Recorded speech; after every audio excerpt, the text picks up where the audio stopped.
Bonsoir, bonsoir. Alors désolé, il y a eu un petit chevauchement d'événements. Donc notre réunion commence un peu dans le bazar, mais j'espère que vous avez pu aller mettre vos mains dans l'atelier de Alban pour faire un peu de sérigraphie et patienter. Et en tout cas, sachez que ceux qui n'ont pas pu le faire, l'atelier sera renouvelé juste après l'événement. Alors d'abord, au nom de toute l'équipe de l'or dans les mains et des auteurs du livre d'en finir avec Lise Desfosses sur les métiers manuels et l'artisanat, je suis ravie de vous accueillir à l'Académie du Climat, qu'on a choisi pas seulement pour sa localisation, mais aussi pour son nom, et qu'on s'est dit que c'était important de placer notre sujet, celui de l'intelligence artisanale, dans un lieu qui est dédié aux enjeux du climat. Ce livre, il a été écrit avec des artisans, des chercheurs, des philosophes, des hauts fonctionnaires, des enseignants, des chefs d'entreprise, des entrepreneurs sociaux.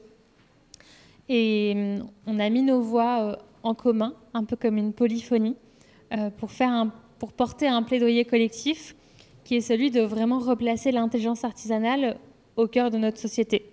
Parce qu'on en est convaincu, c'est un pilier, contrairement à ce qu'on voudrait nous faire croire, pour construire le monde de demain, un monde où on apprend à réparer les choses, à prendre soin des choses, à les rendre durables, à avoir conscience de quelles ressources on utilise.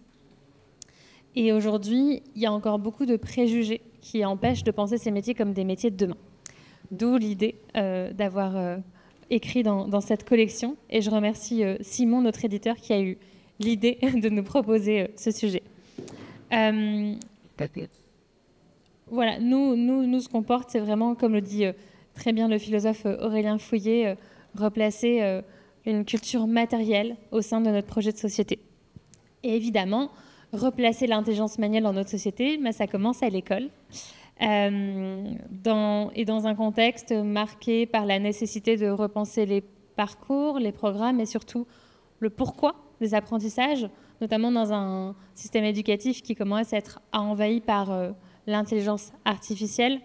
Les jeunes se demandent de plus en plus, mais à quoi ça sert finalement d'apprendre par cœur des choses et de les recracher si ChatGPT peut le faire aussi bien que nous. Alors que finalement, quand on apprend aux jeunes qui peuvent mobiliser leurs connaissances pour fabriquer des objets, pour faire des choses de leurs mains et mobiliser leur créativité, là, tout à coup, ça change la façon dont on voit les apprentissages et l'école. Et nous, c'est vraiment de ce constat que part de l'or dans les mains. Alors, pas de l'arrivée de l'IA, mais de la nécessité de replacer justement des temps où les jeunes sont confrontés au plaisir de faire avec leurs mains et à la matière. C'est des temps qui n'existent plus aujourd'hui dans le parcours scolaire classique. Voilà, les compétences académiques, elles sont évaluées, mais dans ces compétences académiques, il n'y a jamais les compétences manuelles, alors que ça devrait l'être. Et puis aussi, parce que réintégrer la pratique manuelle, c'est ouvrir la voie à d'autres formes de réussite, à d'autres modèles de société plus sobres, plus justes et plus durables. Donc ce livre, c'est vraiment notre outil et vous pouvez l'acheter à la sortie de cette salle pour changer les regards sur la place de ce que pourrait prendre la place de notre IA, qui ne serait pas l'intelligence artificielle, mais l'intelligence artisanale, comme le dit très bien Frédéric.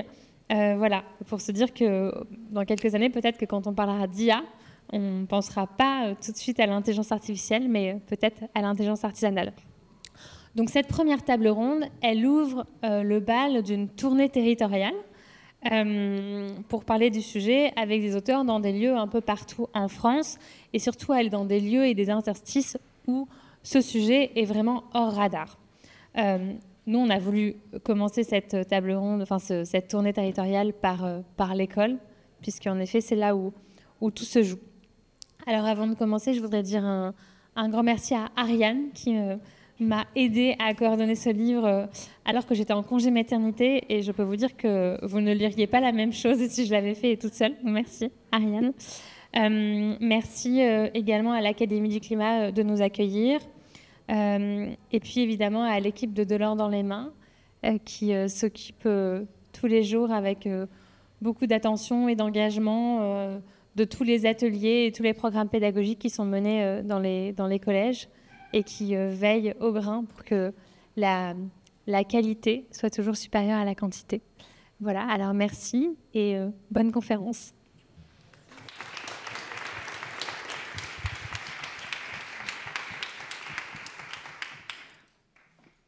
Bonsoir à chacune, bonsoir à chacun. Alors, je ne crois pas que ce soit une conférence, on va dire que c'est plus un extrait de la polyphonie, si ça vous va, parce que j'ai la chance d'accueillir 3 musiciens hors pair qui ont à peu près accordé leurs instruments et vont vous faire entendre un extrait. Donc, à ma droite, Fanny Lederlin, qui est philosophe après une première vie professionnelle dans le monde de la communication, qui est aussi l'autrice d'un autre ouvrage qui s'appelle Éloge du bricolage, où Fanny vient questionner l'apport de l'éthique bricoleuse à notre liberté d'agir et à un rapport plus écologique au monde.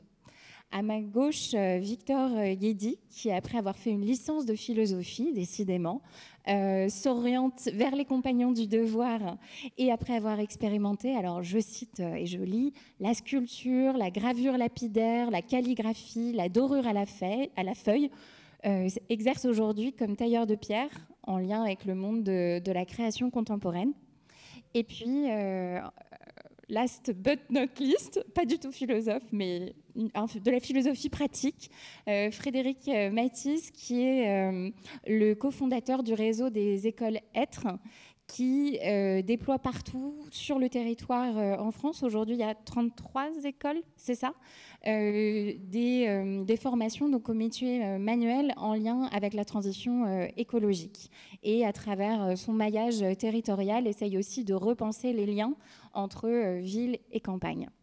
Et donc, c'est au croisement de ces 3 regards, de ces 3 instruments, donc le regard de l'artisan, le regard de la philosophe, le regard du formateur, que nous allons explorer les défis pour l'école du XXIe siècle.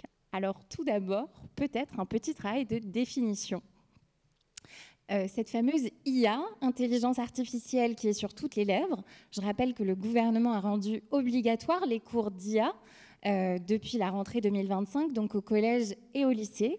Et bien ce soir, comme l'a dit Gabriel, comme l'a dit Frédéric, nous nous intéressons à une autre IA, l'intelligence artificielle, et peut-être artisanale, pas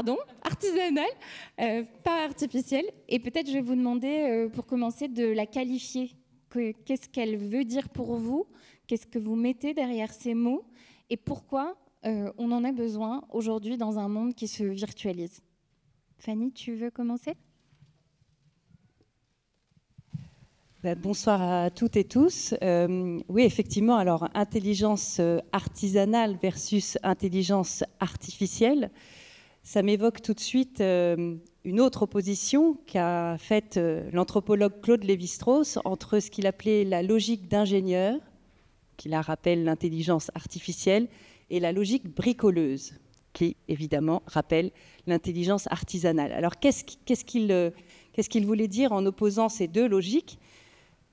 Cette opposition, elle apparaît dans un texte qu'il a écrit en 1962, qui est le premier texte qui ouvre La pensée sauvage, qui est vraiment un recueil magnifique, et dans lequel il revient sur la science, et notamment la science occidentale, qui longtemps a été opposée à, non pas la science, mais justement l'absence de science des peuples qu'on appelait encore primitifs. Et ce que dit Claude Lévi-Strauss dans ce texte, c'est que les peuples dits primitifs, les peuples qu'il préfère appeler sauvages, ont tout autant que les Occidentaux accès à la science, mais simplement cet accès est légèrement différent. Là où la science occidentale procède par abstraction et en fait développe une approche stratégique qui consiste à faire entrer le monde dans des concepts théoriques préexistants, l'approche scientifique des peuples sauvages, des peuples dits primitifs, consiste au contraire à partir de l'expérience et en développant une approche tactique, à articuler l'expérience à une mise en ordre théorique du monde. Et c'est ça qu'il appelle la logique bricoleuse. Et vous voyez qu'on a là 2 manières d'être, 2 manières de faire qui s'opposent. Alors il s'agit évidemment pas de dire la logique bricoleuse doit supplanter la logique d'ingénieur. Il s'agit simplement de dire il n'y a pas une seule manière d'appréhender le monde, il n'y a pas une seule manière de s'y repérer. Et je pense qu'en ouverture, voilà, ça donne une idée de ce que l'intelligence artisanale, de ce que l'intelligence manuelle peut nous apporter dans notre rapport au monde. Peut-être Victor, tu veux compléter avec ton expérience plus pratique, plus sensible de cette intelligence artisanale? Bonsoir à tous. Avec plaisir. Moi, je l'ai vu, on va dire, cette intelligence artisanale à l'œuvre dans la formation manuelle que j'ai abordée après 3 ans d'université pure et dure à la faculté de Nantes et après un parcours général et un baccalauréat général. J'ai vu à l'œuvre simplement des notions de bon sens, de pragmatisme, de rapport aux autres, aux individus, au monde, aux matériaux, qui étaient bien plus qualitatifs, ou en tout cas tout simplement ancrés, qui faisaient sens et qui avaient quelque chose de beaucoup plus naturel, ou en tout cas qui pour moi me semblait être beaucoup plus essentiel que les rapports un petit peu dissolus qu'on avait en faculté. Donc on était... voilà. Il y avait quelque chose de... J'ai vraiment un regard sur l'université actuellement en France qui est assez sceptique. Je me souviens de grands amphis de lettres modernes, et beaucoup de co-religionnaires, on va dire, de lycée qui faisaient une licence, puis une autre, etc. et expérimentaient de nombreux parcours, alors que... j'ai trouvé, pour le coup, moi c'était chez les Compagnons, mais il y a de nombreuses formations artisanales, des gens réellement centrés et dont le pragmatisme et le bon sens étaient à l'œuvre chaque jour et dans chaque action. Voilà. Donc cette intelligence artisanale-là, elle m'a sauté aux yeux, elle m'a touché, elle m'a parlé. Ça a été la raison que je pressentais être la bonne pour aller dans cette formation-là, et je l'ai expérimenté pendant 10 ans et je l'expérimente encore aujourd'hui tous les jours. Et toi, Frédéric, ta définition de cette intelligence artisanale? Alors, moi, il y a deux points, en fait. Alors, je ne vais pas du tout aller sur l'aspect théorique, parce que là, j'ai des gens qui ont beaucoup travaillé là-dessus. Moi, il y a 2 niveaux. C'est-à-dire que nous, en fait, au départ, début des années 2000, l'idée, c'était comment on fait pour embarquer des jeunes à Toulouse, ça s'entend un petit peu, sur les questions de transition écologique à la base. Et le premier biais, c'était d'aller parler de ces sujets, donc dire attention, c'est la fin du monde, etc., etc. Et les jeunes, le retour, ça a été de dire en fait, on a déjà tellement d'urgences et tellement de problématiques que là, tu nous rajoutes encore une couche, donc merci, mais non merci. Et moi, j'ai grandi à la campagne et l'idée, ça a été de dire en fait, plutôt que d'aller parler de ces sujets, je vais plutôt les accompagner, on va mettre les mains dans la terre, pour le coup, et on va voir ce qui se passe. Et en fait, ce qui s'est passé, c'est... on peut l'appeler, je ne sais pas comment, moi, la magie du faire ou le pouvoir du faire, ou je ne sais pas en fait. En tout cas, il s'est passé quelque chose qui était cette connexion justement entre cette mise en action et toute la réflexion sous-jacente autour des questions de transition écologique qui s'est passée. Et à partir de là, vu qu'ils avaient aussi des urgences un peu quotidiennes, s'est posé la question de dire, en fait, certains nous disaient, mais en fait, ça m'a tellement plu cette expérience que maintenant j'ai envie d'en faire ma vie, j'ai envie de travailler dans ces secteurs-là. Et donc, on s'est posé, je ne vais pas rentrer dans les détails, mais en tout cas, on a donc fini par créer cette école de la transition écologique, qui est aussi basée sur un constat très pragmatique, au-delà des questions de réflexion philosophique, etc., très pragmatique, c'est-à-dire qu'aujourd'hui, toutes les études, que ce soit le secrétariat général pour la planification écologique, le Shift Project, etc., disent que d'ici 2030, pour répondre aux questions et aux enjeux de transition écologique, il va falloir former 1,8 million de personnes. Et en tout, c'est 3,8 millions, parce qu'il y aura aussi toutes les reconversions. 3,8 millions de personnes qu'il va falloir former, dont, parce que ça on l'oublie souvent, 89% seront des ouvriers et des techniciens. Donc c'est vraiment, il y a un enjeu aussi sur nos sujets, qui est de ramener ou d'accompagner des personnes dans ces métiers-là qui ont, depuis plusieurs années, été très dévalorisés. Donc voilà, il y a un enjeu pragmatique et un enjeu presque émotionnel de base. Et qu'est-ce qui se passe alors, Victor, quand on fabrique de ses mains? Comment, en fait, moi ce qui m'a intéressé en préparant, c'est de se dire, mais en fait, on ne fabrique jamais un objet. C'est jamais un geste d'extériorité. On fabrique aussi, ça agit sur le sujet. C'est-à-dire, fabriquer quelque chose, c'est toujours se fabriquer soi-même. Est-ce que tu peux nous partager ton expérience de ce travail-là, de la matière ? Avec plaisir. Alors, je pense que c'est quelque chose qui est à l'œuvre dans absolument tous les domaines. C'est-à-dire que quand on étudie pendant 10 ans une science, on va finir presque par ressembler à sa discipline. Je pense, bon, l'artisanat, c'est assez frappant parce que les matériaux façonnent réellement les gens qui les travaillent. D'abord, ça attire ces personnes-là. Il y a vraiment des typologies de personnes différentes en fonction de quelqu'un qui va travailler le bois ou le métal ou la céramique ou un boulanger, etc. Ça attire des gens très différents. Et ensuite, ça vous façonne réellement. Alors moi, j'ai, de manière assez hasardeuse, mais été très attiré par la roche, par la pierre, le minéral. Et donc, je me suis dirigé vers la taille de pierre, qui est en fait assez large parce que ça concerne aussi la marbrerie de décoration, des pierres qui vont des calcaires avec lesquels sont construits tous les monuments parisiens, jusqu'à des laves, des granites, des choses comme ça. Et c'est assez amusant parce que la pierre, pour parler de ce que je connais, c'est un matériau qui est à la fois très spirituel et en même temps très terre-à-terre. Ça sert à construire à la fois des routes et des trottoirs, mais en même temps à construire des églises, des hôtels. Tous les monuments sacrés dans le monde, peu importe les religions, sont construits en pierre. Donc il y a quelque chose de l'ordre de la... Par exemple, pour la pierre, il y a vraiment quelque chose de l'ordre de la patience qui doit s'apprendre, de la persévérance, de la ténacité, parce que le premier exercice que nous, on apprend, en apprentissage, il est très symbolique, c'est-à-dire qu'on va vous donner une pierre qui est informe, qui ressemble à une pierre qu'on pourrait ramasser dans un champ, et on va vous demander d'en faire un cube. Donc ça va passer par dresser une surface plane, et à partir de cette surface plane, il va falloir créer une deuxième face qui va être d'équerre, et ainsi de suite jusqu'à faire un cube. Et donc ce cube-là, il est une étape essentielle d'abord dans son apprentissage, mais aussi dans la construction de soi.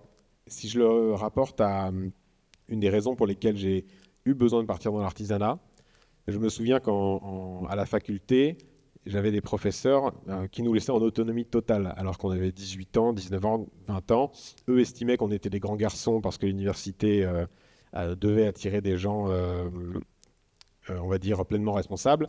Mais la réalité, c'est qu'on était juste des grands dadais qui sortaient du bac, quoi. Et j'ai vraiment eu besoin et ressenti le besoin chez moi, mais c'était exactement la même chose chez beaucoup de mes confrères, d'avoir un cadre, d'avoir des critères objectifs de vérité. Et j'ai trouvé ça dans l'artisanat. C'est-à-dire que quand vous faites cet exercice de dresser une face droite par rapport à une autre, vous avez tout de suite un outil qui s'appelle une équerre et qui vous sert de juge de paix pour vous montrer si ça fonctionne ou si ça ne fonctionne pas. Et ça ne fonctionne pas pendant longtemps, et ça finit par fonctionner. Et ces étapes-là sont extrêmement importantes dans la construction de soi. C'est-à-dire que le jour où ça marche, c'est une victoire qui est profonde. C'est comme planter un petit piquet dans sa propre ascension personnelle. Voilà. Et je pense qu'il y a ça dans toutes les formations artisanales. Chez les compagnons, on a un circuit qui est assez jalonné par le voyage, par des étapes symboliques importantes. Mais vous avez ça à l'école Boulle, vous avez ça dans l'éducation nationale aussi, avec les concours des meilleurs ouvriers de France, etc. Chacun peut construire son petit Everest comme ça et réellement bâtir sa propre personne. Et Fanny, toi, tu as un regard intéressant sur ce rapport entre l'objet et le sujet, parce que tu dis que c'est un apprentissage de la limite. C'est ce que vous venez d'illustrer. Alors, pour mettre un petit peu de théorie là-dessus, effectivement, l'un des grands enjeux auxquels nous sommes confrontés aujourd'hui avec la crise écologique à laquelle nous faisons face, c'est la question du rapport à la limite. Et pour reprendre ma petite typologie de tout à l'heure, l'ingénieur, figure archétypale chez Claude Lévi-Strauss, la logique d'ingénieur, elle consiste à se dire que la fin justifie les moyens. Donc la fin théorique que je me fixe justifie les moyens pratiques que je vais me donner pour l'atteindre. Et ces moyens, ils sont illimités dans la logique d'ingénieur. Au contraire, dans la logique bricoleuse, eh bien, ce sont les moyens pratiques déjà là, limités, précontraints, parfois pas très adaptés, qui justifient des fins ouvertes et provisoires qu'on va pouvoir se fixer. Donc il y a déjà quelque chose dans le rapport à la matière qui nous enseigne cette idée de la limite. La matière n'est pas extensible. La pierre que je vais trouver au départ, je ne vais pas la choisir vraiment. En fait, elle va se présenter à moi. Voilà, elle ne va pas être de la bonne forme, la forme la plus idéale pour en faire un cube. Et il va falloir se débrouiller avec ça. Ça, c'est une première chose. Et ensuite, sous un aspect peut-être plus existentiel, ce que je sens aussi dans votre récit, c'est que finalement, quand on a cette approche pratique, eh bien, on peut dire d'une certaine manière, c'est pour reprendre un mot d'un philosophe qui s'appelle Matthew Crawford, qui a écrit L'éloge du carburateur, que vous connaissez, certains hochent la tête, c'est un tube, et qui dit, eh bien, en fait, par la pratique, on se fait prendre avant de comprendre. Et il y a vraiment cette idée-là que c'est par le corps qu'on entre en relation avec le monde et que cette confrontation qui passe par une forme de résistance, parfois d'échec, parfois de tâtonnement, voilà, parfois c'est dur, quoi.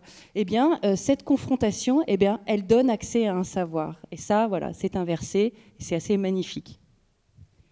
Et ce que je trouve intéressant dans ce que vous éclairez, c'est que ça montre vraiment tout l'apport de cette intelligence artisanale en termes de développement personnel, de développement des sensible, cognitif, et donc on voit bien que ça va au-delà du loisir créatif. Et ça, c'est un parti pris que vous avez qui est très fort aussi chez toi et dans le réseau des écoles Être, Frédéric. C'est en fait, c'est un apprentissage qui a besoin d'être accordé, transmis au plus grand nombre, qui doit relever d'une forme d'inconditionnalité et qui n'est pas un bonus ou un palliatif pour les élèves en difficulté. Oui, alors, moi j'ai commencé en fait avec des jeunes qui sont décrétés en difficulté par rapport à l'école. D'ailleurs, la petite anecdote, c'est qu'en 2017, on a créé École Être, École de la transition écologique, parce qu'une jeune est rentrée me voir et m'a dit, en fait, Fred, vous avez créé une école pour les jeunes qui n'aiment pas l'école. Et en fait, je l'ai revu après, je me suis dit, j'aurais bien aimé te répondre, mais l'école ne t'a pas aimé non plus. Voilà. Mais tout ça pour dire que, en fait, oui, le rêve, c'est de dire, enfin, nous, on travaille avec ces publics-là, mais c'est beaucoup plus large. Moi, on a une super page de pub sur l'intelligence manuelle, la puissance du faire, etc. C'est le confinement. C'est-à-dire qu'à un moment donné, l'économie s'est arrêtée, on est rentré chez nous, et qu'est-ce qu'on a fait? On a fait du pain, on a fait notre jardin, on a fait... Donc il y a quand même cette remise en mouvement qui se refait quasi instinctivement, naturellement, je trouve, et voilà.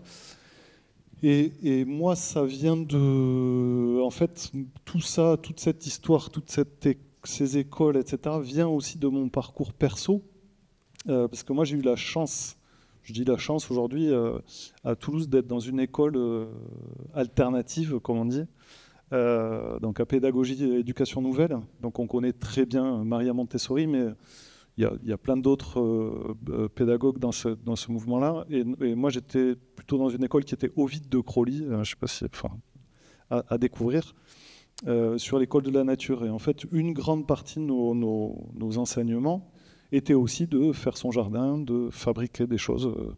Voilà, on montait des murs, on faisait de la musique, on faisait plein de choses en mouvement par rapport à ça. Et je pense que malgré tout, ça a transformé ma manière de réfléchir ensuite, tellement que même 20 ans après ça, je passe des soirées des fois et à 3-4 heures du matin, quand j'ai discuté avec la personne, je dis mais toi, t'étais pas dans des écoles, t'étais pas à la prairie? Et elle me dit si. Et en fait, voilà, on a des manières de penser qui sont pas mal aussi fixées par rapport à ça. Par rapport aux écoles Être, là, ça a été un peu ça, c'est-à-dire qu'en gros, l'idée, c'était de dire on ne va pas partir en fait, de la théorie, du savoir, etc. On va plutôt se mettre en action et voir ce que ça provoque. Et après, se saisir de cette action, ben, enfin, tu l'as bien mieux décrit que moi, pour transformer et tout ça en réflexion et en savoir. Et donc, dans les écoles Être, en fait, au bout de 30 minutes maximum, les apprenants, comme on dit, ou les jeunes, ont un outil en main. Voilà. Parce que on ne part pas sur la théorie, mais on part plutôt de la pratique pour ensuite travailler là-dessus.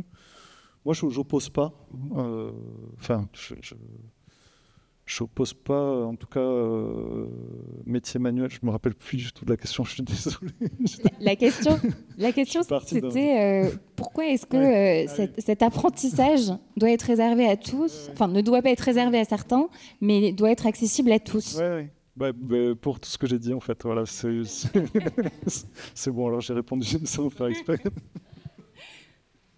Et pour aller dans ce sens-là, c'est-à-dire un sens de la généralisation de ces apprentissages, il y a quand même un certain nombre de questionnements à se poser, une remise en question, on va dire de fondamentaux anthropologiques, philosophiques, qui régissent encore notre façon de penser les apprentissages. Peut-être, Fanny, tu peux nous dire qu'est-ce qu'on a besoin de re-questionner pour que cette logique bricoleuse prenne plus de place, soit plus considérée et permette peut-être in fine de refonder nos apprentissages et l'école.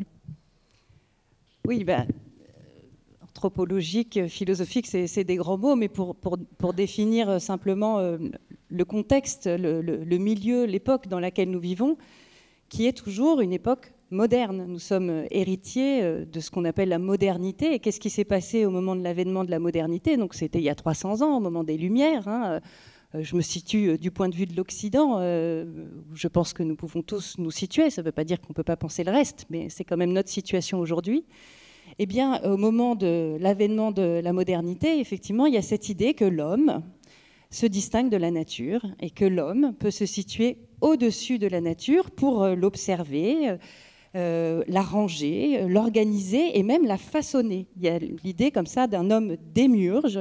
C'est vraiment ça aussi l'idée de logique d'ingénieur qui pourrait intervenir et qui peut d'ailleurs le faire. C'est-à-dire que depuis cette époque, effectivement, ce qu'on a appelé le progrès technologique, la technique, a été exponentielle et en effet, il y a eu quelque chose comme le façonnement de la nature par l'homme. Le problème que nous avons aujourd'hui, c'est que ce façonnement a un revers et que ce revers, c'est la catastrophe écologique dont nous avons parlé au début et dont nous savons avec certitude qu'elle a déjà commencé en fait. Et nous nous retrouvons assez incapables, malgré ce savoir, d'y répondre. Et il me semble que c'est parce que nous sommes impuissants face à ce qui nous arrive que la question du rapport pratique au monde se pose d'une façon extrêmement prégnante. Et finalement, c'est presque une chance pour nous aujourd'hui d'être confrontés à une telle urgence, parce qu'effectivement, la logique d'ingénieur qui a créé le problème ne va sans doute pas le résoudre, quand bien même certains s'accrochent encore à une forme de solutionnisme technologique. Hein. Et donc, il faut trouver d'autres voies. Et parmi ces autres voies, il y a effectivement la question du soin qu'on peut apporter aux choses comme aux êtres vivants. Parce que, et je ne vais pas m'étendre plus que ça, mais c'est l'un des sujets qui m'intéresse beaucoup dans la question du bricolage, il me semble qu'il existe une continuité entre la manière dont nous nous préoccupons, dont nous prêtons attention aux choses, dont nous nous soucions des choses, des objets qui nous entourent, et celle que nous avons de prendre soin des vivants. J'ai un petit modèle en tête qui me sert comme ça de guide, qui est Wall-E. Je ne sais pas si certaines ou certains d'entre vous ont vu ce dessin animé, mais Wall-E, c'est ce petit robot éboueur. C'est un dessin animé qui se passe dans le futur, qui date de 2008, mais qui reste, je pense, un chef-d'œuvre. Et donc, c'est un robot qui se dérègle dans le futur et qui, au lieu de nettoyer, de compacter les déchets, s'y intéresse, les collectionne, les répare, les bricole, et ce faisant, il va être amené à s'intéresser en fait aux plantes, aux êtres vivants et à sauver l'humanité. Et je pense qu'il y a quelque chose là-dedans qui devrait nous inspirer, car nous avons perdu le rapport aux choses, et c'est ce rapport aux choses qu'il faut que nous retrouvions, que nous démontions les moteurs, que nous remettions les mains dans les objets qui nous entourent, pour ce faisant reprendre aussi contact avec les êtres vivants.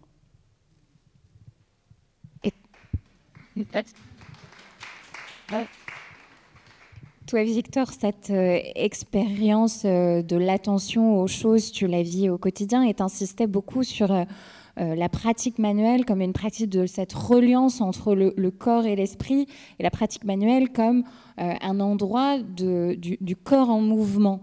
Donc, comment on peut inventer cette école du corps en mouvement, selon toi ? Alors, je trouve c'est amusant, mais je trouve qu'on dit ici des choses qui devraient presque, ou qui étaient avant, des sortes de grandes banalités. C'est-à-dire qu'on fait tout un flanc de travailler de ses mains, alors que c'est ce qui a construit littéralement nos villes, nos sociétés. Il n'y a pas un trésor de l'histoire de l'art, de l'histoire de l'architecture, de l'histoire de la sculpture, de la peinture, de la musique, qui n'est pas quelque chose qu'un homme fait, un homme ou une femme fait avec ses mains. Et moi, j'ai simplement voulu me reconnecter à ça, et ce faisant, j'ai tout à fait réussi à faire ça de la même manière quelqu'un, je pense, en faisant de la céramique pendant le confinement, a en effet senti le poids des générations et le poids de tout l'artisanat depuis l'époque mésopotamienne sur ses épaules, en sentant qu'il se connectait à quelque chose de très simple. Donc j'ai un petit peu tendance à dire que l'initiative, elle est essentiellement personnelle. Personnellement, je crois assez peu à la transformation je ne sais pas, macroéconomique ou systémique, où on peut y penser ou avoir ça comme idéal à des fins de changements sociétaux, mais réellement, soit dans son quotidien, dans cette quotidienneté, c'est littéralement la manière dont on interagit avec des choses. Et ça peut être, je ne sais pas, une des choses qui, moi, m'a constitué, c'était à 18 ans de réaliser que je ne savais pas installer d'étagère chez moi. Ça a été quelque chose de dramatique, de ne pas savoir percer un mur et savoir quelle cheville il fallait utiliser. Ça paraît bête, mais c'est quelque chose de précis, de ténu, et cette petite chose qui peut être en fait un symbole se généralise à l'ensemble de votre interaction avec votre chez vous. Et je pense que ça va tout à fait dans cette pensée du bricolage dont on parle, mais personnellement, ça a été réellement une sorte d'objectif de vie où je me suis dit, il faut absolument à 30 ans que je sache installer des trucs chez moi, c'est pas possible de ne pas savoir le faire. Et ce faisant, on apprend, je ne sais pas moi, ne serait-ce qu'à interagir avec des bouts de bois, avec des choses qu'on voit dans la rue, avec des bouts de pierre, et on arrête de flotter dans le monde en considérant que c'est un grand décor. Et personnellement, c'est ce que ça m'a fait. Et ça existe à la ville comme ça existe à la campagne, avec chaque chose. On découvre en fait l'utilité essentielle des choses, par exemple. Et c'est assez amusant, ça. Je prends des exemples qui sont triviaux, mais qui, moi, m'ont marqué au quotidien. C'est-à-dire que comme j'ai beaucoup évolué vraiment dans les zones rurales françaises, parce que l'artisanat y est très implanté, et que chez les compagnons, on se retrouve toujours dans des coins complètement isolés, je voyais des gens qui vendaient du remblai, par exemple. Je me suis toujours demandé à quoi servait le remblai, et j'ai fini par le comprendre. Ça a vraiment des utilités de TP, d'aménagement agricole, paysager, qui sont très très très simples. Et ça peut être, par exemple, dans une chapelle qu'on restaurait au fin fond du Gévaudan, on avait besoin de faire, avant de remettre des grandes dalles en pierre, on avait besoin de refaire un sol propre, et donc il fallait mettre différentes couches de gravier différentes avec une stratification spéciale, etc. Bon, ça se faisait en partie avec du remblai. Voilà. Et ça avait une unité très simple, c'était faire un sol en pierre qui allait durer 500 ans. Toutes ces petites choses-là qui transforment notre rapport au monde démarrent de manière hyper simple par soi, avec des outils dans les mains. Voilà. Merci beaucoup, Victor. Et ça a été un débat en amont de cette conférence polyphonique, on va dire, puisque effectivement il y avait une voix de l'initiative personnelle, de la vie, de la curiosité comme école, voilà. Et en même temps il y avait une réflexion aussi sur comment on crée les conditions de cette curiosité, de cette réattention au monde. Et moi, je posais la question en disant, mais on a l'impression qu'avec le degré de conscience qu'on a des enjeux écologiques, la diversification des formats, des formations, des lieux de Fab Lab, la multiplication des circuits courts, la réinvention des filières, les nouveaux campus ou les parcours de reconversion vers les métiers manuels, on se dit, mais il y a une foultitude d'acteurs qui créent les conditions pour faire émerger cette nouvelle génération de bricoleurs. Donc pourquoi on ne la voit pas complètement émerger? Qu'est-ce qui entrave encore et quels sont les freins à lever pour propager ce mouvement? Et c'est là que je me suis tournée vers Fanny et Frédéric, puisque Victor était plutôt tenant de l'initiative personnelle, pour dire, mais alors, comment on peut contribuer à une forme de véritable bifurcation écologique pour faire émerger cette nouvelle génération?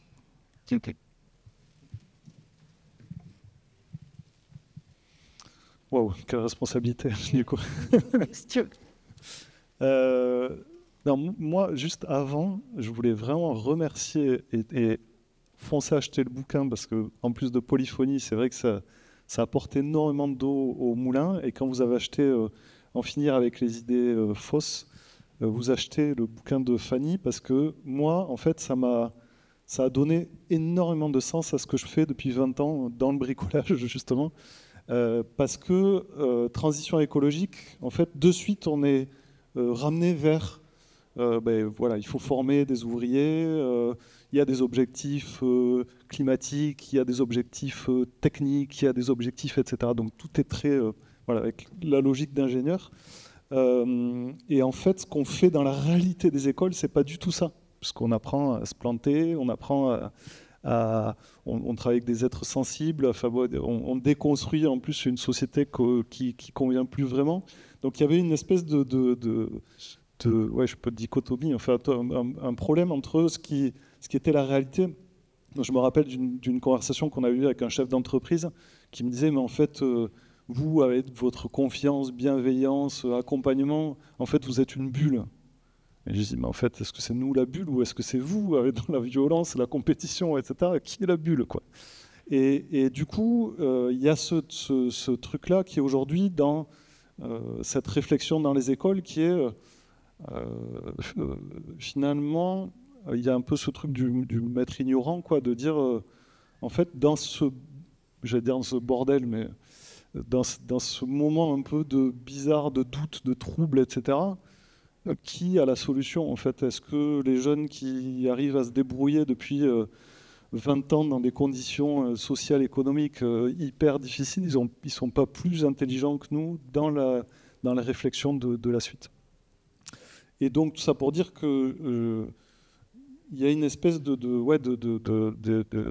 d'école du doute, du trouble, en tout cas de tout ça, et dire que c'est essentiel, je pense, dans cette reconstruction, dans cette modification de la société. Et donc, on a tout ce travail, nous aussi, avec les entreprises derrière, parce qu'on me dit, en fait, soyez prêts aujourd'hui, enfin, pas vous cacher de l'état des jeunesses aujourd'hui, c'est pas le sujet, mais en tout cas qui est proprement catastrophique, c'est-à-dire en termes de santé mentale, sur tous les sujets économiques, etc., c'est une catastrophe. On ne le dit pas assez, on leur dit juste, vous n'avez qu'à traverser la rue. Mais c'est beaucoup plus grave que ça. Et du coup, tout ça fait qu'il faut qu'on arrive à créer, on espère en tout cas, des ponts ou des moments de discussion et de réflexion. On a un projet qui est avec des chefs d'entreprise qui veulent bien jouer le jeu, de créer du mentorat inversé. C'est-à-dire qu'il y a déjà beaucoup de trucs de mentorat où tu as des chefs d'entreprise qui arrivent et on dit, en fait, dans le bordel actuel, c'est peut-être bien aussi que vous appreniez des jeunes, des apprenants et tout ça. Donc, on met ça en place. Donc, on essaye de bricoler, du coup, dans la situation actuelle, en disant, il n'y a pas de solution toute faite. Et la solution aussi, peut-être, interviendra de tout ce qu'on fait au quotidien dans ces écoles. Ce n'est pas forcément évident avec les partenaires qui nous demandent des objectifs, des KPI, j'ai appris ça hier, voilà, des objectifs chiffrés, quantifiés, etc. Et quand on dit, en fait, des sorties positives pour un jeune, qu'est-ce que ça veut dire, en fait? Est-ce que c'est l'emploi? Mais si c'est un emploi qui le détruit encore plus que ce qu'il était, est-ce que c'est une sortie positive, etc. Donc il y a vraiment tout un tas de sujets comme ça sur l'éducation même qui est à remettre en question, ou en discussion, en débat peut-être. C'est peut-être ça, hein, de sortir de cette certitude et de reparler d'échecs, voilà, tout ça, d'expérimentation et de bricolage. Pour compléter ce que vraiment tu as dit de façon très claire, et peut-être pour revenir aussi à la dimension un peu politique et sociétale, il faut quand même savoir que aujourd'hui le rapport de force, il est vraiment du côté de la logique d'ingénieur. C'est-à-dire on n'est pas sorti du tout du rapport moderne au monde. Et il y a des signaux qui le montrent très clairement. Tu évoquais le confinement. C'est vrai que le confinement, ça a été une opportunité assez extraordinaire de bifurquer, mais une opportunité ratée, à mon sens, parce qu'après s'être mis à faire du pain et à réparer nos armoires, on a trouvé le télétravail pour maintenir l'activité économique. Et depuis le télétravail, il a fait irruption dans les bureaux, dans la vie des employés, des cadres, etc. Avec le télétravail, toutes les dématérialisations en fait, liées au travail, depuis, il y a ChatGPT aussi qui est arrivé. Donc il y a quelque chose qui est un mouvement de dématérialisation des modes de vie, du travail, qui aussi infuse dans l'éducation, avec justement effectivement cette idée qu'il faut donner un ordinateur à tous les enfants, ça y est, c'est le cas, et les initier à l'intelligence artificielle. Donc il y a ce truc-là qui arrive en force. L'idée n'est pas de lutter contre ça, mais il est évident que ça s'oppose à cette vision qu'on essaie de développer ici, qui est que c'est par la confrontation avec la matière, par le rapport social aux choses, par l'intérêt, la curiosité. Curiosité, tu as évoqué le mot tout à l'heure.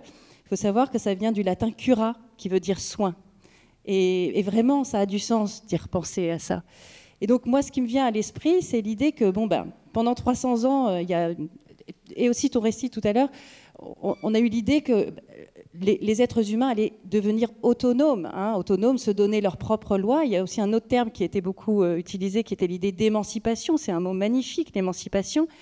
Et l'émancipation aussi, étymologiquement, c'est toujours intéressant de s'intéresser à l'étymologie, ça veut dire se détacher de la main qui nous tient. Et la main pouvant être une tutelle religieuse, politique, familiale, etc. Je pense qu'aujourd'hui, le grand sujet, c'est pas tant l'émancipation que la rémancipation.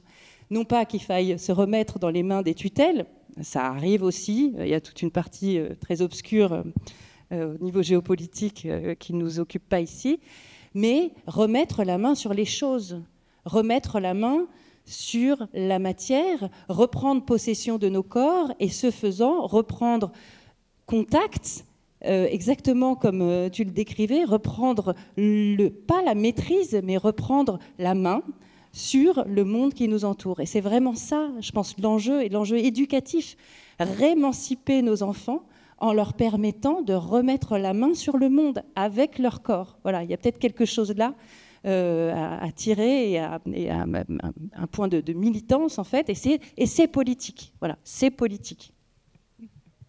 Merci Fanny, tu avais eu aussi cette référence que je trouve très belle et que j'aimerais partager, parce que moi je rêvais d'un plan de massification et j'ai bien compris que je raisonnais encore dans la logique de l'ingénieur et que ma question était mal tournée. Et tu citais Sioran. Oui, Sioran, qui n'a pas spécialement réfléchi sur les questions qui nous occupent aujourd'hui, mais qui, parmi ses aphorismes, en a un magnifique qui est « Être moderne, c'est bricoler dans l'incurable ». Et je trouve cet aphorisme, alors évidemment, c'est un peu dark, Sioran, c'est jamais très gai, mais moi, j'y vois quelque chose, en fait, d'optimiste. C'est-à-dire que le monde est incurable. Nous n'allons pas le changer, comme on a pu le prétendre au XIXe siècle, au XXe siècle, avec toutes les révolutions dont on sait tout le tragique qu'elles peuvent porter. Nous n'allons pas le changer, nous n'allons peut-être pas le sauver non plus, ce qui a été l'un des grands sujets de la deuxième partie du XXe siècle. Ce monde est incurable, il est rempli de déchets, il est pollué, il est comme il est en fait. Et c'est à l'intérieur de ce monde-là que nous devons nous comporter en bricoleurs humbles, modestes, que nous devons en prendre soin, que nous devons nous y intéresser, que nous devons le maintenir. Là aussi, la métaphore sur la main, le maintenir, c'est-à-dire le prendre dans nos mains, le tenir et lui permettre de durer. Voilà, c'est vraiment ça le sujet. Donc, c'est peut-être pas un grand programme politique, mais c'est un beau programme social, me semble-t-il, et qui est à la mesure de chacun d'entre nous. Juste quelque chose pour compléter ça, c'est qu'à l'échelle d'un individu, j'ai l'impression, tout ce que vous venez de dire est absolument très clair et limpide et absolument vrai. Et je trouve qu'à l'échelle d'un individu, c'est comme si ça refondait le sens de l'économie ou de comment on pourrait dire, de l'esprit d'entreprise individuelle. C'est-à-dire que quelqu'un qui se réapproprie un vrai savoir-faire, en fait, je trouve que, disons que c'est comme si la réelle entreprise légitime ou l'économie légitime dénuée de sa logique purement capitaliste ou spéculative naissait à partir de ça. Et si je prends un exemple tout simple, mais ça va être quelqu'un qui va devenir, j'en sais rien, se former à la carrosserie, en fait, va devenir excellent là-dedans, va vouloir monter sa propre entreprise, et puis parce qu'il est compétent, va vouloir recruter des gens. Alors soit il va monter l'entreprise classique, soit il va monter une scope, comme ça existe beaucoup chez nous en taille de pierre, des gens qui font de la construction ou de l'éco-construction et qui ont des systèmes de management un peu différents. Et vous avez là tout un nouveau panel, ou toute une sorte de nouvelle économie qui se crée, et qui a profondément du sens. Et je trouve ça hyper positif, encourageant, optimiste, d'avoir, même si en effet le monde est incurable, de se dire, malgré tout, quand on est dans une perspective éducative, parce que c'est celle que moi j'essaye d'avoir quand je discute avec des jeunes qui s'orientent vers des métiers, c'est de leur dire, mais tu peux faire carrière, et ta carrière elle aura du sens, et ça peut être beau, et tu seras capable d'avoir des interactions économiques avec des gens Tu n'es pas condamné soit à aller travailler à Wall Street pour gagner beaucoup d'argent, ou alors à être un petit artisan poussiéreux qui va être en entreprise individuelle toute sa vie. En t'écoutant, enfin en vous écoutant, je me fais vraiment la réflexion que c'est comme si cette initiation à la pratique manuelle était un peu le premier pas sur le chemin de cette triple écologie qui a été donc conceptualisée par Félix Guattari, l'écologie intérieure, donc la relation vraiment à soi, à la sensorialité, à cette reliance entre le corps et l'esprit dont tu as beaucoup parlé dans ton propre chemin presque initiatique, hein, avec la rencontre de la pierre et des compagnons. L'écologie relationnelle dont tu parlais aussi, Fanny, avec remettre la main sur les choses, se donner des coups de main aussi d'un point de vue social et dans le rapport à l'altérité, et l'écologie environnementale dans le rapport à la ressource. Alors pour moi, ça pose une question politique. Comment et quelles politiques publiques sont souhaitables pour faire de cette école du XXIe siècle une véritable matrice créative, écologique, voilà, dans cette triple écologie. Voilà, donc c'est peut-être cette dernière question sur laquelle j'aimerais avoir votre éclairage. Quelles sont les politiques publiques qui sont souhaitables pour soutenir ce rôle un peu matriciel de l'école, voilà. C'est moi, bravo.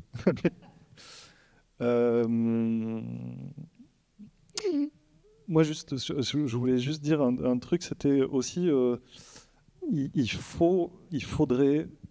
est urgent d'arrêter d'opposer intelligence manuelle et intelligence intellectuelle. C'est un peu facile de le dire ici parce que je pense que tout le monde est plutôt d'accord sur le sujet.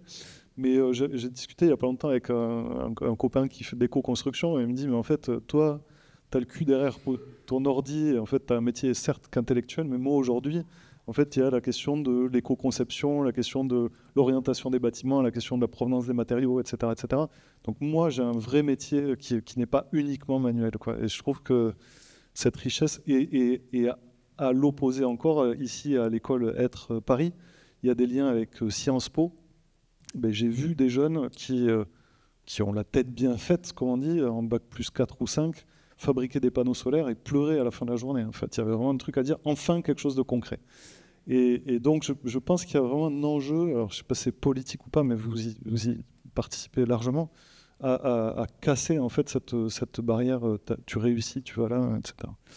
Donc ça, c'est le premier sujet. Et après, il y a le deuxième sujet qui est l'école, hein, en tant que telle. Ça, c'est un sujet qui me passionne pas mal, qui est justement cette question mon sentiment aujourd'hui, c'est que tu as parlé de reliance, c'est qu'aujourd'hui, il y a un peu une problématique qui est qu'est-ce qui nous relie en fait. Il y a beaucoup d'initiatives individuelles, on se sépare beaucoup, on se scinde beaucoup, on défend des intérêts très clivés, etc. Et donc, qu'est-ce qui nous relie? Et cette question du faire, je trouve qu'elle est assez essentielle. Et sur l'aspect école, il y a un truc qui est... nous, on a eu un énorme débat, ça a duré 6 mois, je crois, pour oser appeler notre projet école. Parce qu'on nous disait, oui, mais en fait, vous n'êtes pas vraiment une école, parce que vous n'êtes pas trop reconnu par l'éducation nationale, ou vous travaillez avec des jeunes déscolarisés, donc qu'est-ce que vous allez mettre dans une école, etc. Et il y a ce truc de dire, à un moment donné, en fait, est-ce que, en plus, dans tout ce qui a été dit aujourd'hui, est-ce qu'on n'apprend pas tout le temps? Est-ce qu'il n'y a pas, en fait, l'école... moi, je disais il n'y a pas longtemps, c'était... aujourd'hui, c'est l'école pour la vie. J'ai essayé de monter un projet autour de l'immobilier, pour être... voilà. Et on m'a demandé mes diplômes d'il y a 20 ans, pour savoir si je faisais de la gestion. Voilà. Est-ce que je faisais... C'était 80% de gestion dans mon diplôme. Bon, c'est con, j'en faisais 78%, donc j'ai pas eu le droit d'exercer l'activité, alors que ça fait 20 ans que je gère des structures, entreprises, etc., et que je gère un budget de, bon an mal an, 8 millions d'euros aujourd'hui. Et je dis, en fait, c'est l'école pour la vie versus l'école de la vie. Voilà. Et j'aimerais bien que ça, c'est un truc qu'on parle au niveau européen de formation tout au long de la vie, etc., qu'il y ait un truc qui soit comme ça, où on continue d'apprendre, en fait, tout le temps, quoi. Voilà. Bon, sur la question des politiques publiques, c'est quand même trop vaste et enfin, voilà, moi je ne me sens pas légitime pour répondre directement. En revanche, j'ai quelques idées sur l'éducation, et puis c'est votre sujet, et des idées en plus de ce que vous faites déjà et qui est déjà extraordinaire, mais des réflexions issues de mon expérience tout simplement. Mon fils était en 3e l'année dernière, et donc en 3e, c'est le moment où on choisit si on va faire une seconde générale ou une seconde professionnelle. Déjà, sur les termes, seconde générale ou seconde professionnelle, c'est pas parce qu'on apprend un métier pratique que c'est plus professionnel. Et je pense que déjà, il y a un problème là-dessus. Donc on appellerait par exemple seconde théorique et seconde pratique. Bon, je pense qu'on aurait toujours une difficulté parce que la théorie serait considérée comme supérieure, mais au moins, on n'aurait pas l'idée que voilà, exercer une pratique manuelle soit forcément à destination professionnelle, contrairement à la seconde générale. Première chose. Et deuxième chose, surtout, ne pas présenter le choix en disant que si on n'est pas pris en seconde générale, c'est pas grave. Il y a plein de métiers dans les secondes professionnelles. Enfin, c'est une catastrophe. Ce qu'il faudrait dire aux enfants, c'est bon, avec quoi vous vous sentez plus à l'aise, les disciplines théoriques ou les disciplines pratiques, sachez que vous avez 2 types de choix, enfin rien que ça, et proposer y compris aux excellents élèves la filière pratique. Vous voyez, donc ça c'est bon, on n'est pas dans la grande politique, mais je pense que déjà, en réfléchissant comme ça, voilà, on changerait un tout petit peu les mentalités peut-être. Dans la même perspective, moi je trouve qu'il y a des choses très très simples qui pourraient être mises en œuvre et qui le sont grâce à des associations comme De l'or dans les mains, mais c'est reconnecter aux choses, aux éléments non complexes du monde, c'est-à-dire aux matériaux, c'est-à-dire à essayer de retrouver l'origine des choses simples. Je pense au vin, qu'est-ce que sont les raisins, qu'est-ce que sont les vendanges, d'où est-ce que ça vient? Découvrir ce qu'est un poulet. Le poulet, ce ne sont pas que des wings ou des tenders ou des choses comme ça. Non, mais il y a vraiment une espèce de... Là, pour le coup, philosophiquement, c'est hyper étonnant parce qu'on crée de l'être, donc on constitue quelque chose de métaphysique sur une wings, alors que ça n'est quelque chose qui n'a aucun sens. Et je trouve que... Moi, j'ai vraiment eu le regret, pendant tout mon collège, de ne pas savoir, de ne pas pouvoir toucher un bout de bois, un bout de pierre, un bout de métal, un bout de tissu, des choses assez simples comme ça, mais qui nous entourent absolument au quotidien et qui en plus sont littéralement ce dans quoi les gens puissants dépensent tout leur argent. Et comment dire, je sens de la même manière que les métiers des lycées professionnels sont hyper dévalorisés, et je pense à tous les métiers de base de l'artisanat. De la même manière, tous les métiers artistiques ou tous les métiers ou les disciplines purement artistiques sont complètement exclus aussi. C'est-à-dire que on va dire que l'artisanat passe vraiment en deçà de la logique de l'ingénieur, mais un peintre, c'est amusant comme il va être littéralement un paria pendant 20 ans, et puis d'un coup, parce qu'une galerie l'aura décidé, il va être porté sur les nus. Et c'est pas du tout la faute de la galerie ni la faute du monde de l'art, mais il y a quelque chose de vraiment extrêmement paradoxal et qui demande pour des jeunes gens énormément de courage pour s'orienter là-dedans, pour être courageux, pour être tenace. Voilà. Et j'aurais adoré faire plus de peinture comme mon fils qui va à la crèche ce matin et qui, la première chose qu'il fait à 9h15, c'est mettre de la peinture sur des feuilles. Et ne pas faire ça au collège, je trouve que c'est aberrant. Je me souviens d'une écrivaine suédoise qui s'appelle Selma Lagerlöf qui raconte dans sa jeunesse qu'en Suède, au début du XXe siècle, il faisait beaucoup de couture. Et elle avait adoré faire des activités manuelles, plutôt agricoles, de la couture, des choses comme ça, et découvrir la valeur du fer, la valeur de ces actions-là. Voilà. Sans transformer quoi que ce soit, je trouve que ça donnerait juste plus de richesse et beaucoup plus de complémentarité et d'esprit de transversalité avec des disciplines comme les mathématiques, comme la physique, comme la chimie, comme ce qu'on apprend dans les filières générales. Ouais, j'ai l'impression que vous dessinez quand même les contours de ces politiques publiques souhaitables, donc des liens entre les notions théoriques, les disciplines et la pratique manuelle, une généralisation de ce qu'on appelle l'éducation artistique, culturelle tout au long de la scolarité et avec un décloisonnement entre les disciplines aussi, entre l'artisanat et l'artistique pur. ce que tu proposes aussi, Frédéric, sur une capacité vraiment à avoir accès à l'école tout au long de la vie comme lieu de reliance et de valorisation des savoirs empiriques, et puis une reconsidération des voies théoriques, enfin pratiques par rapport aux voies théoriques, qui commenceraient déjà par rebaptiser peut-être ces voies-là. Voilà. Ça t'aide. Oui. Merci beaucoup. On avait à cœur vraiment de vous laisser la parole, de prolonger vraiment la polyphonie avec vous. Juste sur le volet politique publique, c'est quelque chose qu'on a à cœur de creuser avec de l'or dans les mains, et c'est d'ailleurs pour ça qu'il y a une doctorante en sciences de l'éducation qui va travailler notamment sur l'analyse des enseignements techniques et manuels au sein de différents pays de l'OCDE, donc en lien avec ce que tu évoquais sur certains pays, notamment d'Europe du Nord, qui ont redéveloppé ces pratiques-là dans les corpus scolaires, et d'évaluer, d'apprécier les effets de façon globale de l'intégration de ces enseignements de façon plus centrale dans les parcours éducatifs. Donc on est au début de la recherche, mais bien sûr on vous partagera nos apprentissages. Voilà, donc vraiment à vous de réagir, compléter, approfondir.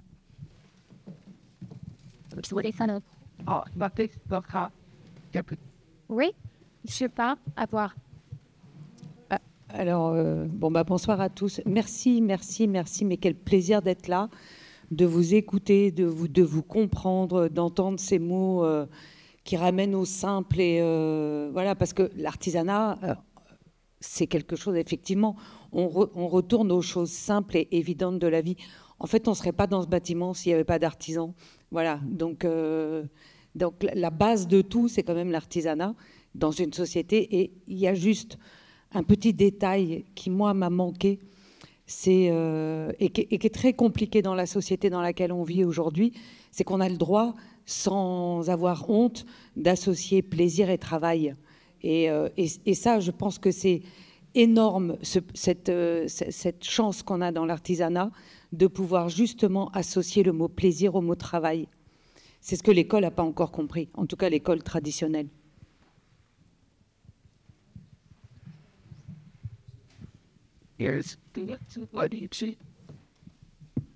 Moi, merci beaucoup pour cette intervention et merci pour cette association. Alors, il se trouve que personnellement, cette association Plaisir et Travail, ça me tient vraiment à cœur. J'ai écrit un autre livre sur les mutations du travail.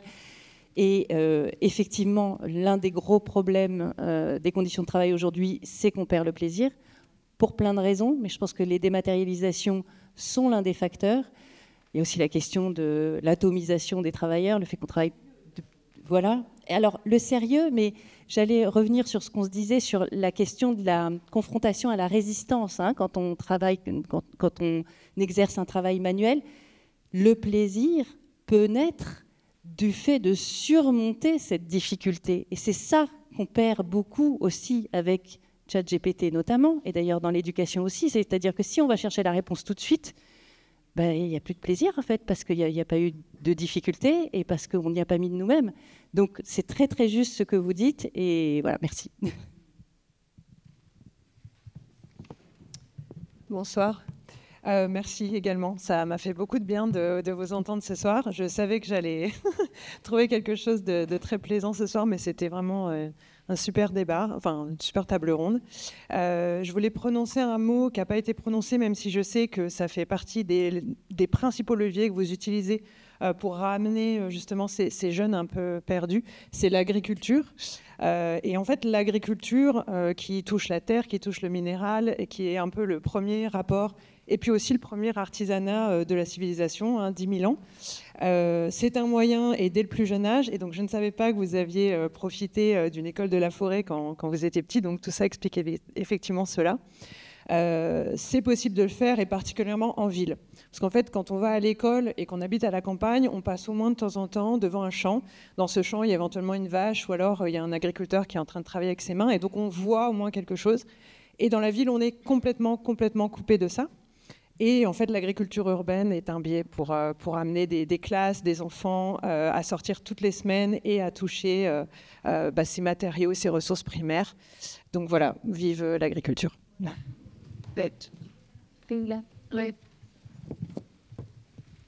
Ouais, merci parce que, en fait, pour être complètement honnête, quand je me suis perdu dans la question, c'est parce qu'il y avait marqué référence à l'agriculture, point d'interrogation. Parce que quand on a préparé la table ronde, on avait parlé de ce sujet-là, et c'est vrai que j'avais dit, c'est bien de parler d'artisanat, mais il y a aussi la question agricole c'est une catastrophe quand même, ce qu'on est en train de vivre, de la disparition, en fait, enfin, du choix délibéré d'ailleurs. Moi, j'ai une amie qui est vraiment spécialiste sur le sujet, mais avec les accords en ce moment, en gros, on décide d'échanger, pour faire très caricatural, les bagnoles allemandes contre l'agriculture française, quoi. Et du coup, il y a un vrai sujet sur la place de la production agricole dans la société. Le seul truc où enfin, non, c'est pas que je suis pas tout à fait d'accord, c'est que moi, j'ai grandi à la campagne, et en fait, dans le sud-ouest toulousain, il n'y a que 10-15 ans qu'on a à nouveau des maraîchers, par exemple. Et nous, c'était de la grande culture, à coup de pesticides et de gros tracteurs, toujours plus gros, jusqu'au moment où en fait, tout le monde s'est écroulé. Moi, j'ai des potes qui ont fait 6 à 7 tentatives de suicide, enfin des trucs très, très tristes, quoi. Et donc ça revient aujourd'hui, mais en fait, on n'était pas beaucoup plus privilégiés à la campagne, parce qu'en plus, on a les maladies de tout ça. Donc il y a quand même un sujet sur quelle agriculture aussi. Mais clairement, en fait, moi, on a dans nos écoles être beaucoup, et notamment beaucoup de jeunes, en fait, qui ont envie d'aller dans ces métiers-là, avec tous les freins qu'on connaît sur le foncier, etc. Il y a un vrai sujet sur la place de la paysannerie dans notre pays. Ouais. Merci.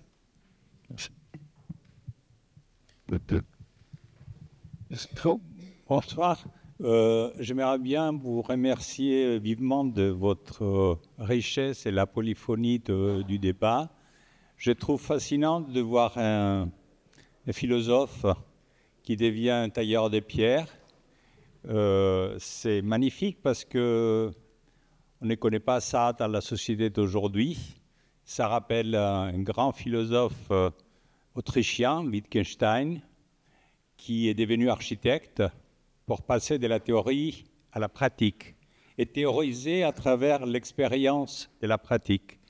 Donc, s'il y a quelque chose à découvrir par rapport à la question que vous avez posée, qu'est-ce qui nous relie aujourd'hui et qu'est-ce qui nous manque? En commençant par l'école, je dirais tout simplement la relecture des mouvements extrêmement intéressants et riches en Europe, comme William Morris, avec les mouvements Art and Craft en Angleterre. Donc il suffit d'avoir les yeux, l'intérêt pour se pencher là-dessus et de trouver une dimension qui n'est pas la performance, qui n'est pas la rapidité, mais l'art de la lenteur et de l'inspiration qui pourrait nous donner une autre voie possible pour une société beaucoup plus juste et égalitaire. Et on voit ça mis en application chez Gandhi. Avant chaque réunion des ministres, de ces ministres, il les obligeait de faire 1 heure de travail manuel pour faire descendre l'esprit au corps. Et après, il faisait la réunion des ministres. Parce que c'était une technique et une nécessité de ramener l'esprit au corps. Donc, tout ça, ça existe. Je ne pense pas qu'on soit obligé de redécouvrir ou de fabriquer des nouvelles méthodes, des nouvelles approches. Il suffit d'avoir les yeux pour sortir de la rapidité, de la performance, de la mondialisation et de trouver l'agriculture urbaine, l'agriculture... Et on les voit ça avec des événements malheureusement douloureux, mais quel exemple magnifique, Notre-Dame. Qu'est-ce qu'elle nous a montré, la catastrophe de Notre-Dame? Les feux. Qu'on est capable de mettre à la fois les ingénieurs avec cette science de l'ingénieur, mais aussi on a oublié quelque part l'architecte. L'ingénieur, c'est l'art de descendre des charges au sol. L'architecte, c'est produit en fait quelque part l'art d'élever l'esprit vers le ciel. Et l'artisan, donc ils sont 3. Il y a l'ingénieur, l'architecte et l'artisan qui est capable d'avoir cet amour de la matière et du détail. Et quelque part, s'il y a quelque chose à tirer de cette conférence, c'est, on l'a vu et on l'a vécu avec mes étudiants par exemple, comment former la nouvelle génération à l'école. On est allé à Vorarlberg dans les années 80-90, qui est le berceau de l'écologie en Europe. Vorarlberg étant un département d'Autriche. Et on est allé dans les crèches. Et à partir des 3 ans, on était époustouflés. Les enfants tenaient des marteaux, des clous, des pinces, et ils travaillaient les bois.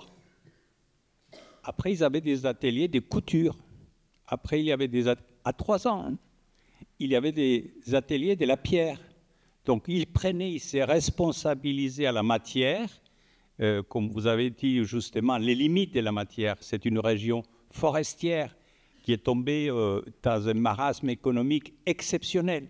Et ils ont su faire la relecture de cette richesse de la nature pour devenir le premier fabricant du bois aujourd'hui dans le monde. Et tout le monde, les Chinois, les Américains, allaient à Vorarlberg découvrir les machines numériques qui coupaient les bois. Donc je pense que tout existe, il suffit d'avoir à la fois l'inspiration, mais la volonté politique. Merci.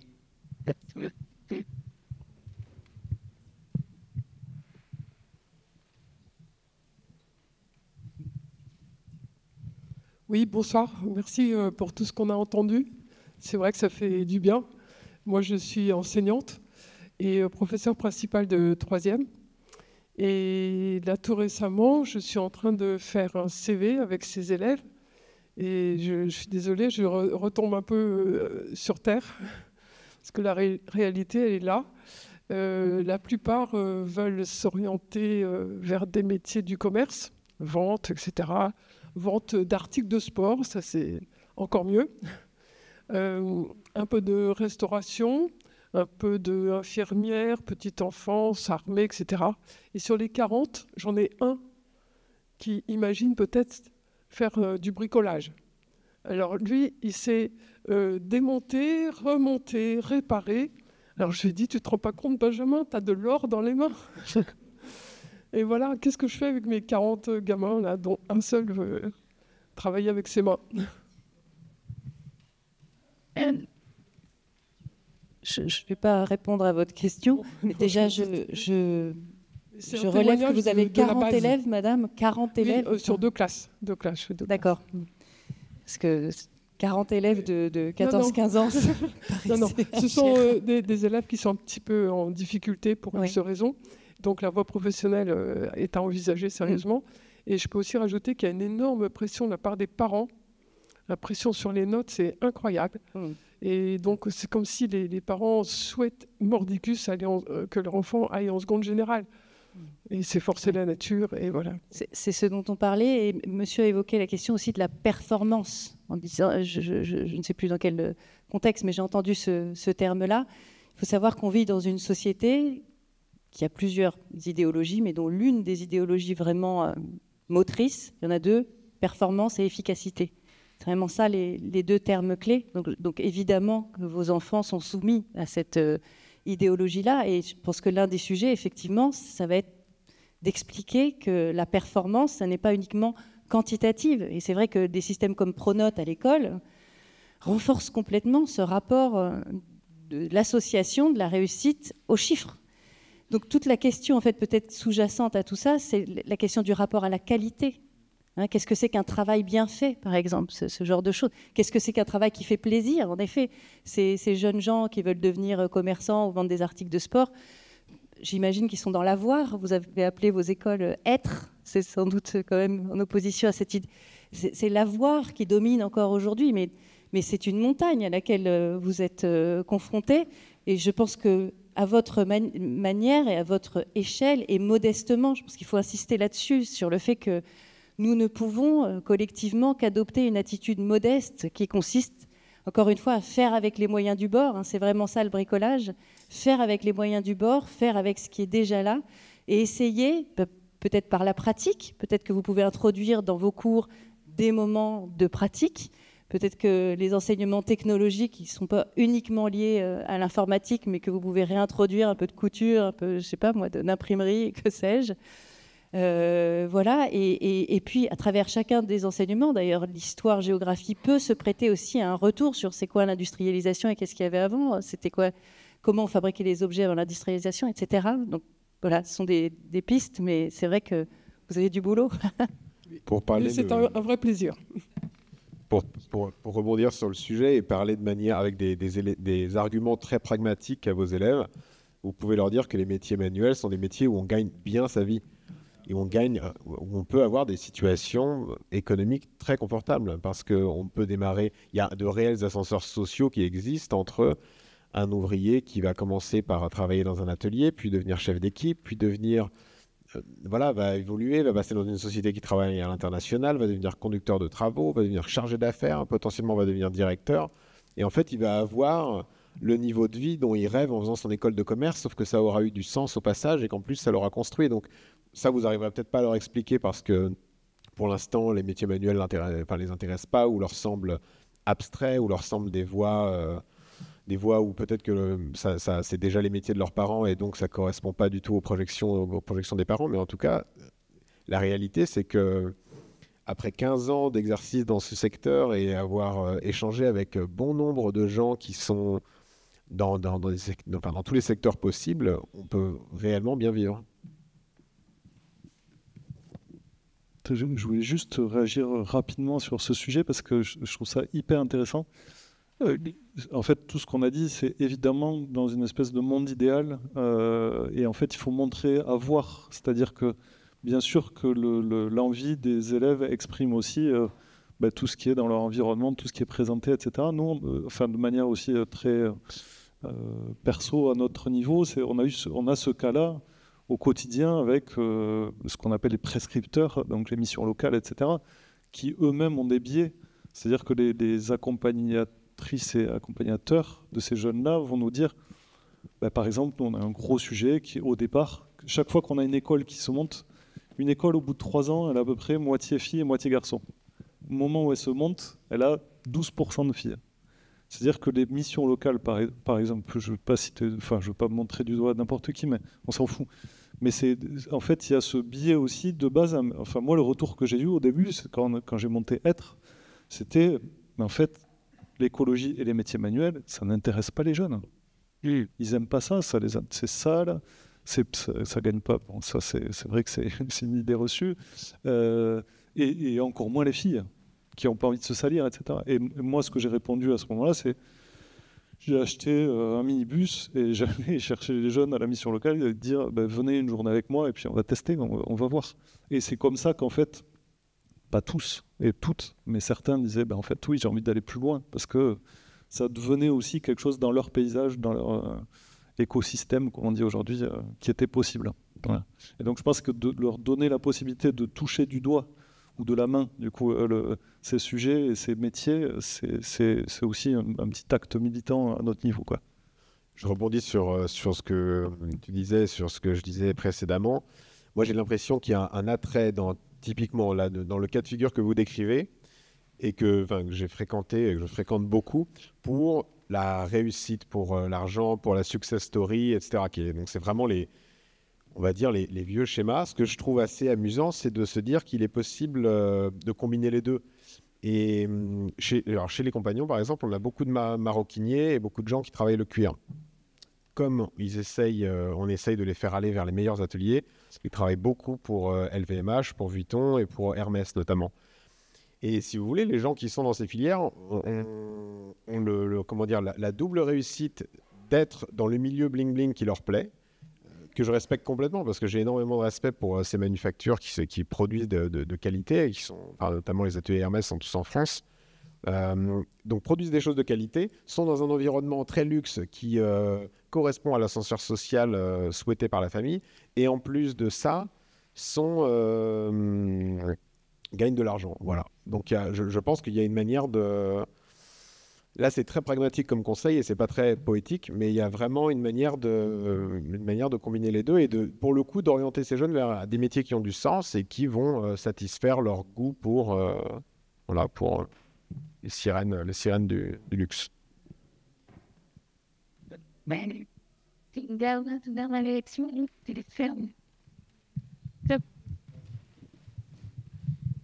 Merci. C'est juste pour appuyer votre propos. Moi, je travaille à la Chambre de métier et de l'artisanat et je travaille avec des apprentis. Et ces derniers mois, on a fait des interviews auprès d'apprentis. Et ces interviews, elles m'ont un peu redonné le sourire parce qu'il y a des gamins qui sont en électricité, qui, quand ils sont arrivés en France, ils étaient sans papier. Et quand on leur demande s'ils aiment leur métier, ils leur disent bah oui. Et puis moi, je crois que c'est un métier d'avenir. Et je me suis dit bah toi, t'as raison. Moi, j'ai eu tort en faisant une école de commerce parce que c'est pas un métier d'avenir. Mais toi, t'as raison. Et je trouve que c'est plutôt, c'est plutôt chouette d'avoir des gamins qui nous disent encore ça. Et je pense que c'est peut-être aussi un discours à avoir. C'est en fait l'avenir est manuel parce que l'intelligence artificielle pourra pas la remplacer.